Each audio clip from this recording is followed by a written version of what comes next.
Hello বন্ধুরা, শুভ সকাল। আশা করছি তোমরা সবাই ভালো আছো এবং সুস্থ আছো। আমিও অনেক অনেক ভালো আছি। তো বন্ধুরা দেখো তো, এগুলো কী পাতা বুঝতে পারছো?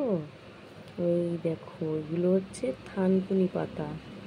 আর এই যে তোমরা চেনো কি না জানি না বন্ধুরা, এগুলোকে তেপলতে পাতা বলা হয়। একটা আছে গন্ধ গ্যাঁদাল পাতা, এটা হচ্ছে তেপলতে পাতা। এই গরমের দিনে পেট ঠান্ডা করে খুব, মানে ঠান্ডা সবজি দিয়ে প্লেন ঝোল করা যাবে। আর এই দেখো বন্ধুরা, আমার মা পাঠিয়েছে। তো রুদ্র এতে তেপলতে পাতাটা মানে খুব ভালোবাসে খেতে, বুঝলে? রুদ্র আমাদের বাড়ির সবাই খুব ভালোবাসে খেতে, যার জন্য রুদ্র দিদাকে বলেছিল দিদা পাঠাও।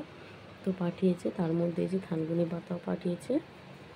তো থানকুনি পাতাগুলো কী বলো তো বন্ধুরা, পুরো গাছের গোড়া সমেত পাঠিয়ে দিয়েছে। তো ভাবছি গোড়াগুলো কোথায় বসানো যায়, বসিয়ে দিলেই হয়ে যাবে, বুঝলে? আর পেয়ারাও নিয়ে এসেছিলো, গাছের পেয়ারা, তো দেখাতে পারিনি যেহেতু কালকে তো খেয়ে নিয়েছে, নিয়ে এসে সঙ্গে সঙ্গে কেটে খেয়ে নিয়েছে, সেই জন্য দেখাতে পারিনি। তো বন্ধুরা চলো দেখতে থাকো, আজকে কতটুকু তোমাদের সাথে শেয়ার করতে পারি, সঙ্গে থাকো। এই দেখো, তোমাদের দাদাভাই পরোটা নিয়ে এসছে সবার জন্য। তোমরা কারা কারা পরোটা খেতে ভালোবাসো প্লিজ কমেন্টে জানিও, সঙ্গে থাকো দেখতে থাকো। আমার তো স্ট্যান্ড নেই ভিডিও করা, তো ফোন ধরেও কাজ করা যায় না, মানে এক হাতে ফোন নিয়ে এক হাতে তো আর কাজ করা যায় না। আর সেটা তোমাদের সাথে সব কিছু শেয়ারও করতে পারি না। তো ব্যাক ক্যামেরাতে ফোন ধরে যতটুকু পারি শেয়ার করি, দেখতে থাকো, সঙ্গে থাকো। দেখো রুদ্র ঘুমাচ্ছিল, বিছানার অবস্থা দেখো, দেখছো বন্ধুরা? এইরকম অবস্থা সবসময়। আর বিজয় দেখো বোতল নিয়ে খেলছে আর গান করছে, আওয়াজ পাচ্ছ তো জানি না বন্ধুরা। তো দেখতে থাকো। শুভ সন্ধ্যা বন্ধুরা। তো সেই সকালে আসার পর, মানে বিছানা গোছানোর পর তারপরে আর আসাই হয়নি তোমাদের সামনে। তো ফাইনালি এখন চলে এলাম। তো প্রথমে দেখাই তোমাদেরকে আমার হাতটা। এই দেখো বন্ধুরা, হাতটা দেখছো? দেখো বন্ধুরা, ভালো করে দেখো, বুঝতে পারছো কিছু?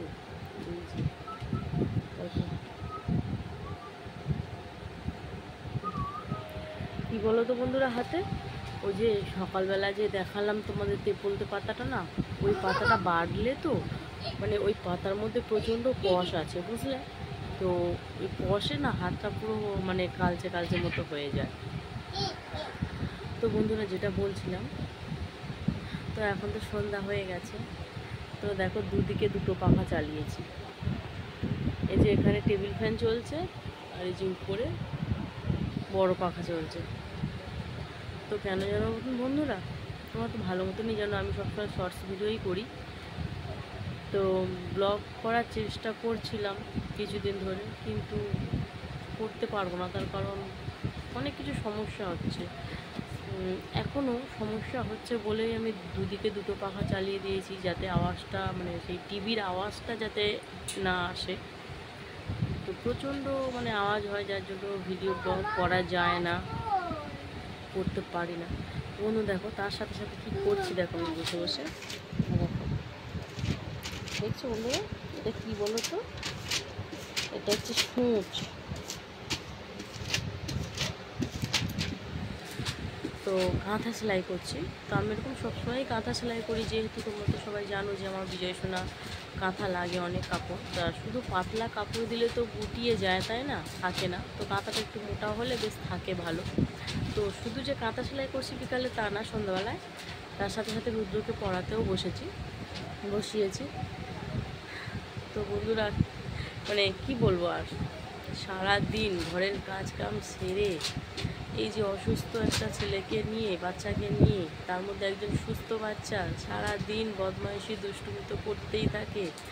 আর এই যে তোমাদের বিজয় সোনাকে 3 ঘন্টা পর পর যে ক্যাথেটারটা করাতে হয়, এটাতে প্রচুর সময় চলে যায়, মানে আর ভালো লাগে না ভিডিও করতে বা ব্লগ বানাতে, ইচ্ছা হয় না। তার মধ্যে চারিদিকে এত আওয়াজ, টিভি চলে, এই চলে, কত সবসময় এরকমভাবে পাখা চালিয়ে তো ব্লগটা করা সম্ভব না, তাই না?